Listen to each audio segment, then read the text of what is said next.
I'm here with John McLAUGHLin, who is a musician, a producer, songwriter from the Milton in Glasgow. The Milton. Yeah, Milton, and you don't normally get many producers, people who've written #1s from the Milton. Not in the Milton, but you get a lot of Frank McAvenny Yes. from the Milton and all that. So we've got our fair share of. I think there was one of the guys in Maria McKee's band, somebody from Texas as well. Was that right? So yeah. So all right, okay. There you go. The Milton, not to be snaked with Milton of Campsie. Of course, No, we're Milton Apostle. Tell us, in all seriousness, how does a boy from the Milton, apart from having a love of music, how did you get into music? I think, well, growing up in Milton, that we come from a big family. How many? I've got 5 sisters and a brother, right. and hundreds of cousins, and Irish grandparents and all that. So there was always hundreds of people in our house around a bit, and we all lived close to each other. And so we always had music on, with traditional Irish music.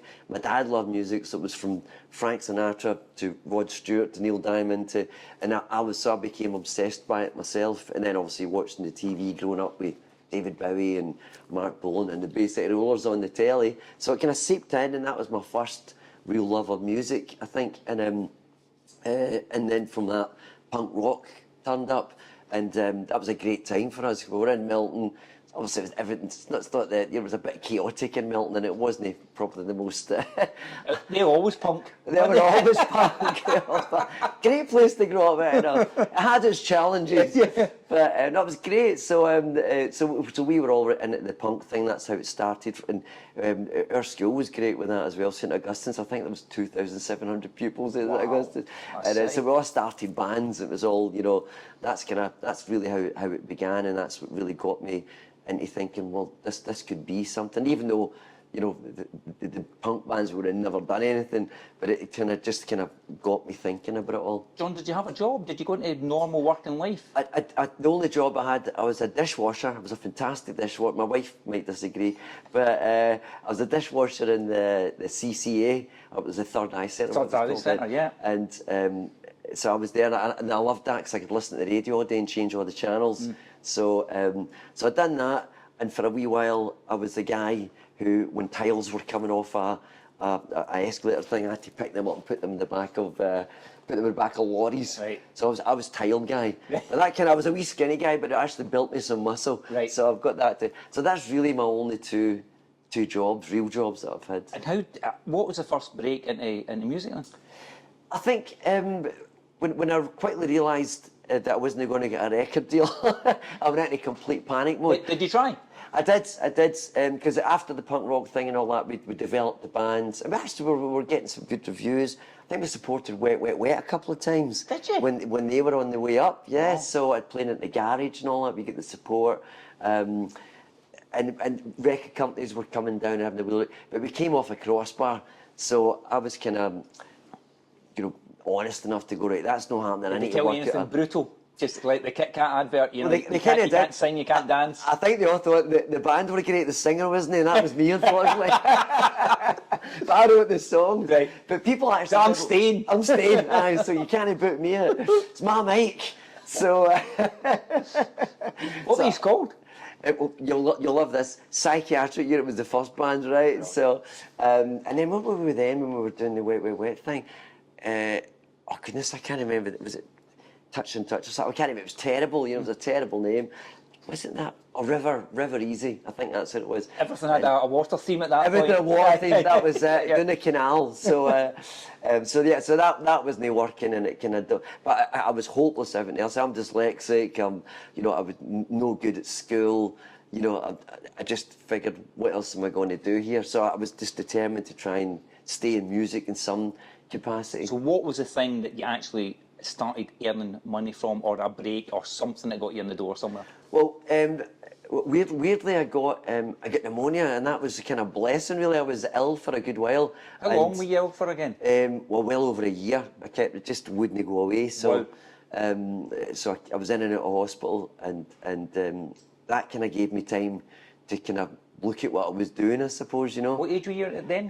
God, I've been in my 20s, right. Early 20s, aye. And I think boy bands were just beginning. I think Take That were just happening, or just beginning to happen. I was looking Late, at that late thinking, 80s, early 90s I then? think it would have been, Right. really when they were just starting, they were starting to do a kind of circuit, and you could see something was happening. And I thought, maybe I can get in that bus, you know, because I loved Motown records and Phil Spector records and Basic Rollers records and ABBA records. So I understood pop music, you know, as well as what kind of punk rock or traditional Irish music. I understood what pop music was, and I think that was a big help to me. So This is when you came up with 911, was it? well, that's it, you know. So I started thinking maybe I'll try and write some pop songs, some 3.5 minute out and out pop songs. And I met my good friend Gordy Gowdy, who was a great producer and musician. And Last time I saw him on stage with Simple Minds. Simple Minds is currently with the Simple Minds on yeah. their world tour Yeah, right fantastic, now. really good, yep. So Boy from Partick does Yep. good. So Yep.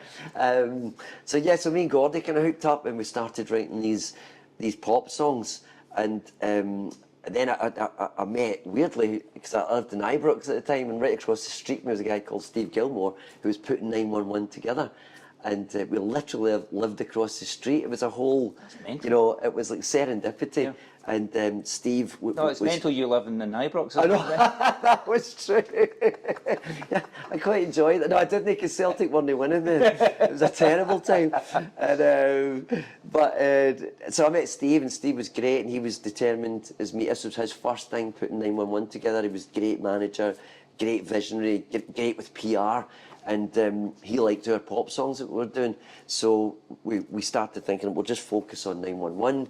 And because nobody in London was picking up the phone to you, you know, it's like, you know, Oh, who are you? Yeah, You know, yeah. it's like, we're in a flat in Partick right now, writing hits. Like, yeah, okay, we'll get back to you.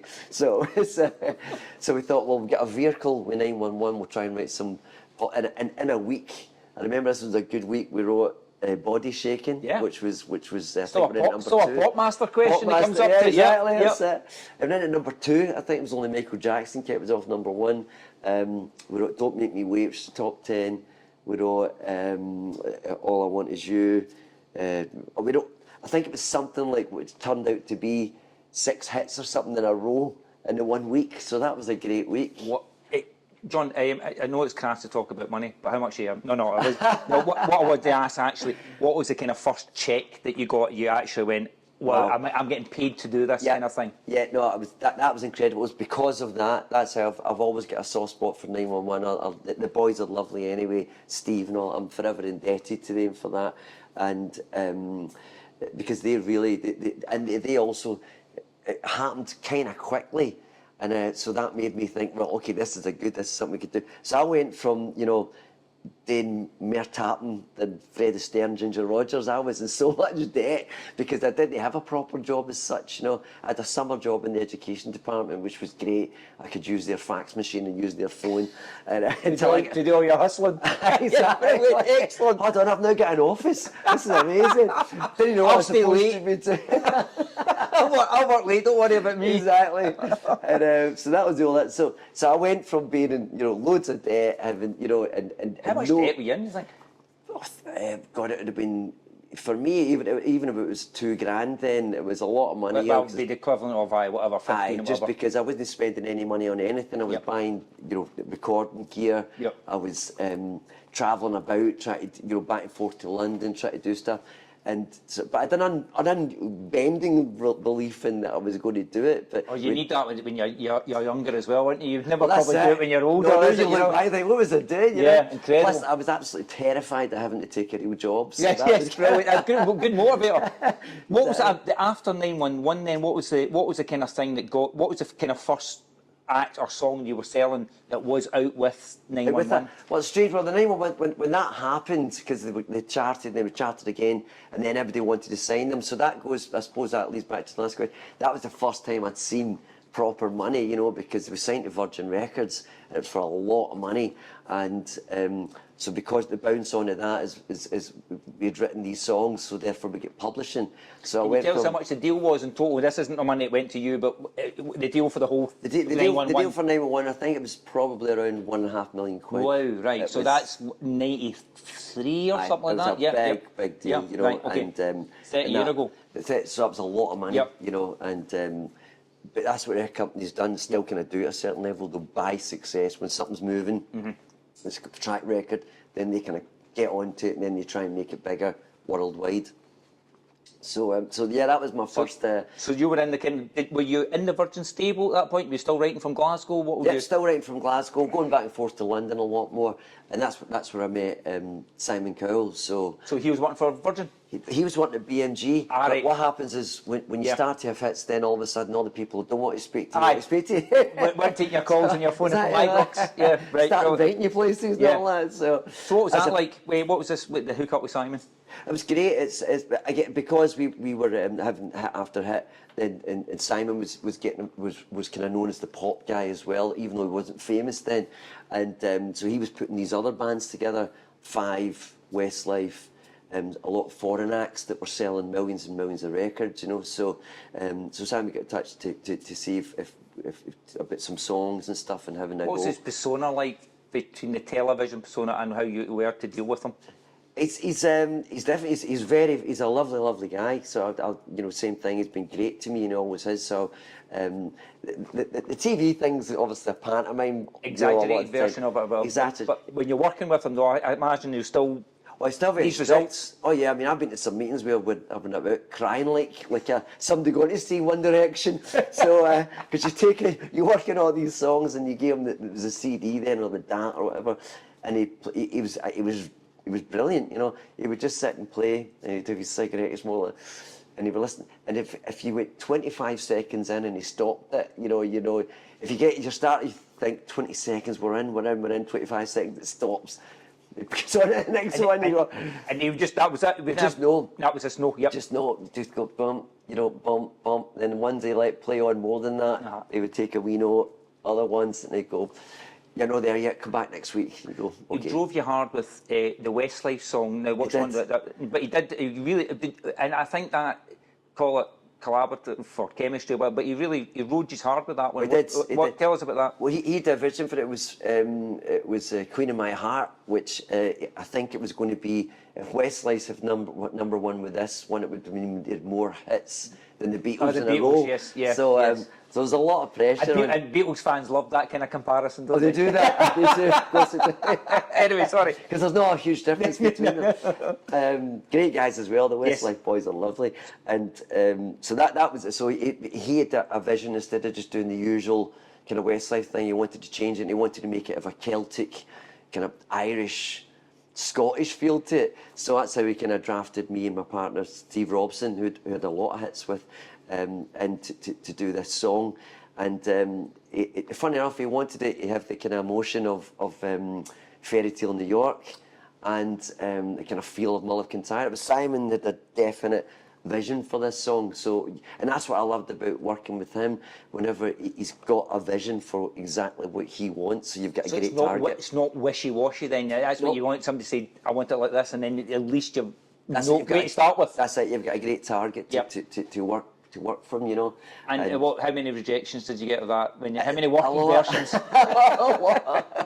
lot to the point. Draft number 35. Exactly, you know. So, and weirdly, then he did the thing where he kind of went back to one of the earlier ones, but it was an experience. But it was great. Huge hit, right? Huge hit, you know. Number one again. Number one again. So that one was one of their most well-known songs. Yeah, and it's still one of their kind of big PRS ones. So it still gets played. It gets picked up on things. It's on some films and what have you. So they're out on a stadium tour. They've been out in that, so they play it in the stadium tour and all that. Because once you've had a big hit like that, it kind of stays, which is great. But a lot of that was down to Simon's. You know, again, that was him all over the back. The other song that he done brilliantly for me was Five's "When the Lights Go Out," because I actually wrote that for 911, and it was supposed to be their first single on their second album.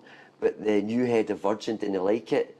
So I sent it to Simon, he loved it, and he said, I want to use that for my band Five, and I'm going to make it a hit in America. And he did, and we won the BMI Million Airplay Award. Wow. And it stayed in the American chart for 6 months. So does that mean you become an instant millionaire as well with that? Well, that's I keep asking about money, I don't know what it is. Simon Cowell money. Simon Cowell money, yeah. We done well out of that. We done well out of that. Tell me, we'll be here all day discussing things, because you can run through Busted. Busted. Were you involved in them, or what was your actual involvement? Yeah, no, the Busted was a friend of mine, Richard Rashman, Hoffman, who was a Right. lawyer in the States. He was working in boy bands that I was working on too, and decided, get a band that can play. And by that time, I thought maybe people were getting a bit, bored of the kind of boy band thing. Richard had the vision, guitars, let's do it. And so we were living in Chiswick. We'd send them round. The boys would come round and jump up and down off my couch, listening to the Clash. And they were huge, weren't they? Huge, brilliant. Yep. So that was it, and they were massively talented songwriters. And then they chucked it. And then they chucked it. Is that classic when we're about to break America? Charlie, I'm leaving. Oh no, but it was great. But again, I love Busty. They're great guys, still great friends. I was overseeing them at the Hydro, and they're playing stadiums now as well. So, I've picked well. Yes. And I love the songs coming from punk rock and all that. Is it? Are they back as Busted? That's how it started in the comeback. Now it's Busted. Back to that. It's great. I love them as well. John, this is great. But can I ask you just quick? Rod Stewart, you've been working with him for years now. Yeah, probably about seven years, maybe a bit more. So. And again, that's kind of changed the course of your career and life. Completely. Because unfortunately, I was kind of wondering what to do next. I was getting a wee bit, I don't want to say the word bored, of just kind of writing and pitching. And as you get older and it's a younger crew that came in, it becomes a younger man's game, like most things. So I was kind of wondering what to do. I was making more kind of folk records or rock records and stuff, and I've got producing and working with Echo and the Bunnymen, another one of my heroes. Ian McCulloch. Ian McCulloch. Yep. So that was incredible. He's got one of the greatest voices ever. So that was amazing for me. And so I was doing that, working with Shane and stuff, so it was kind of taking a slight change anyway. And were you feeling that it was harder to pitch, as you say, people like, oh, we need a new sound, and we need, all of that. I'm getting older. I remember I was sitting in Norway at one of these writing camps that the publishers send you on, and you go, and it was beautiful in Norway. It was great, and it was in December. It was a beautiful place. But I'm sitting there with all these lot younger people than me, and you're in writing rooms. And then I quickly noticed there was loads of them in the room, and I'm thinking, is everybody getting a share of this publishing here? So they end up with loads and loads of names. Oh, of course, that's the songs now. There's like songs. 4, 5, 6. Aye. Right. So I'd done it in the back of a fag packet, been for the Milton and all that. I don't know, who's this for? Kylie. How many did she sell the last time? Oh, okay. No, I'm going up the road. I'll leave you to it. Right. So just I quickly, and then with Apple and so Spotify, yeah. I just that end of it, I got on the train at the right time, and I think I kind of got off at the right time. So amazingly, I mean, the Rod Stewart comes along and he tracks you down through this song that you wrote. It was on Celtic TV. Yeah, I do a lot for Celtic. Yep. We do the background music, we do the disco-like music, and I'm a big fan, obviously. So we put out records for Celtic and all that. And Rod's obviously an avid fan, and to the point where he watches the training sessions. Thank God, wow. Right? And so our music's in the background of these training sessions. And there's one wee song that keeps coming up. I can't remember what the song originally was called, Our Day or something like that. And it just keeps popping up. And Rod loved it, and he was trying to track it down for his new album, Blood Red Roses. And somebody told him it was an Australian band and something. So. But he couldn't get it. So I hunting, and also I kept seeing him occasionally at Celtic Park. I didn't know him then as such. I'd met him once before. So I'm the guy he's looking for, and he didn't quite know. And eventually, when somebody told him it was me, and he was like, "Hold on, so it's him." So it was great. So he sent me an email, and I was out running, and my wife says to me, she phoned me, and she said, "I think Rod Stewart's just sent you an email." I was like, "No, I'll be my mate Paddy Dolan, take the piss," and. I said, "No, I think it is." And so I responded to the email, and it came back, and then I responded again saying, "Is this Paddy Dolan?" And did you write that? I was like, "No, phone me on this number." And I phoned, and it was unmistakably. No, I'm not Paddy Dolan, right? I'm Rod Bloody Stewart. What are you on about? But he was amazing. laughing, and he was like, "No." And as soon as he spoke, I was like, "No, that's Rod Stewart." He says, "I found this track. Right. I loved it. It was me and my mate Dave Thomas Jr., who's a brilliant writer, so I hope you don't mind. I've rewritten the lyrics to this song." And what did the song become again? What's his? It ended up becoming Julia. A song called Julia on the Blood Red Roses album. So that started the whole thing off then, Right, but not only that, so that you then, you really had it off with him, and you'd grown up listening to his music. Huge fan. But he then turns around to you and goes, "Come on tour with me," and you're like, "Well, was it? The only problem is I don't have a band. No, a band.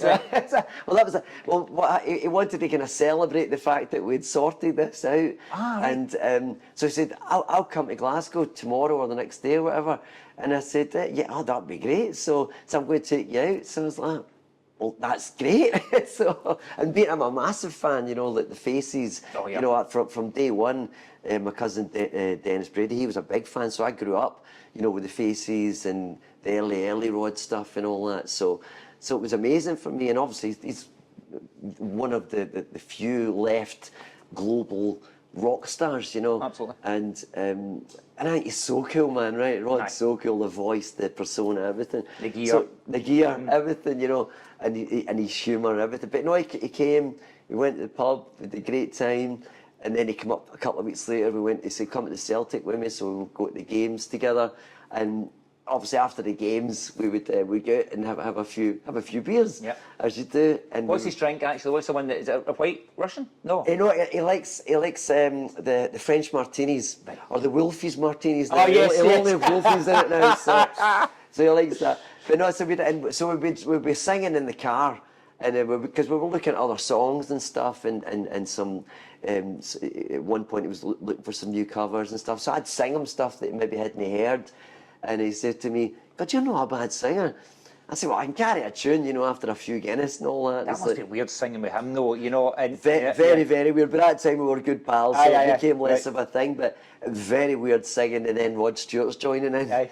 So I'd go home at night and go, is this actually happening? Who else is he duetted with? Tina Yeah, Turner. you go through the list, you know, Johnny McLAUGHLin from Milton. But so that was kind of.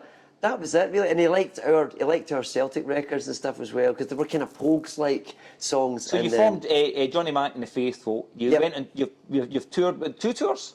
No, I've done 4 tours. Four Tours, and then lots of one-off shows. Got you up in Edinburgh Castle. Edinburgh you Castle, and 2 Woody. nights in Edinburgh Right. Castle. That was incredible during his set with his band. So it's just incredible. And a showbiz myth about Rod it was from his pal Ronnie Wood Wood. saying he's tight on 2 coats of paint. But I always remember you said that, The exact opposite. I've never met a more generous, giving, lovely. but you've seen that lovely with people like catering staff at Celtic Park and all that. You've seen what he's Everything. like, yeah. I mean, the Celtic Park, when he gives tickets, and not just to Celtic, right across the board, you know, NHS, blah, blah, blah, you know, and when one of the women who's been there a long time missed out on going to the Hydro, and we happened to say to her, how was she said, oh, I didn't get going, I missed out on the tickets, and he went, right, we're playing in the O2, he said, right, get her down, fly her down,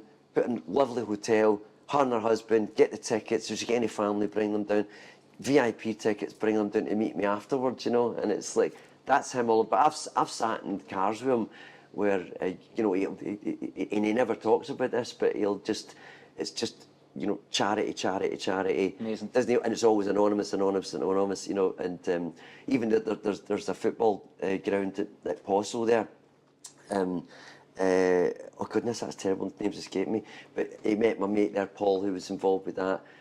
Checks turn up, you know, Sorts anonymously. of You know, it's so people don't, you know, and whenever we're out and about, whenever we go anywhere, whoever's with us, the whole entourage, Rod picks up the tab Well, there you every go. single time. So So there it's you just go. a myth, an It's a absolute myth.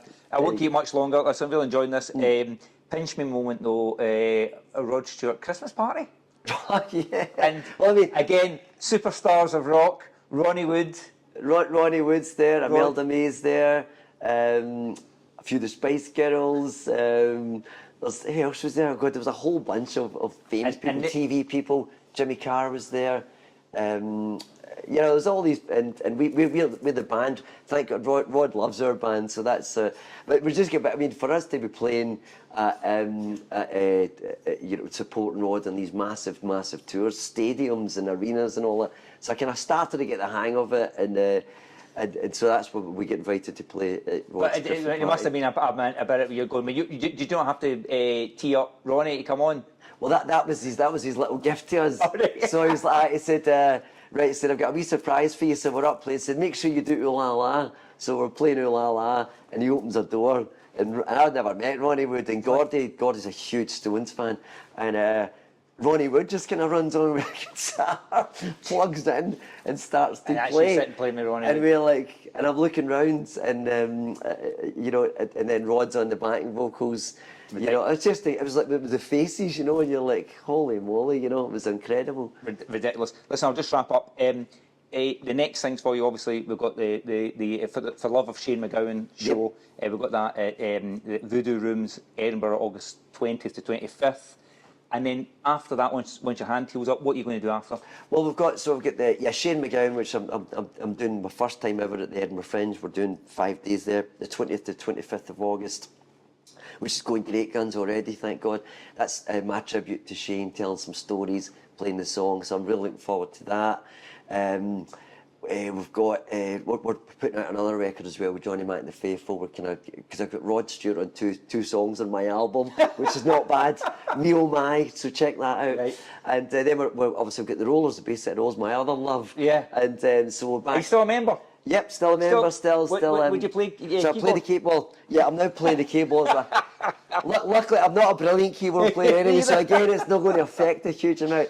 But yes, I love that, and I love Christmas Woody. shows coming up as We've well. got a bunch of shows with them, and a new record coming out with them as well. Well, we're back in the chart, of course, with Shang-a-Lang. Yes. Back in the top 20, and we've got a new single out now, Keep On Rolling, and so that's just for me as well. I seen them in the telly as a wee boy, loved them, and now I'm in a band. So I've been hit with a lucky stick. Fantastic. For sure. John, listen, thanks very much for that. It was really good talking to you. Thanks for your Lovely time today. to speak to you. Cheers. Thank you.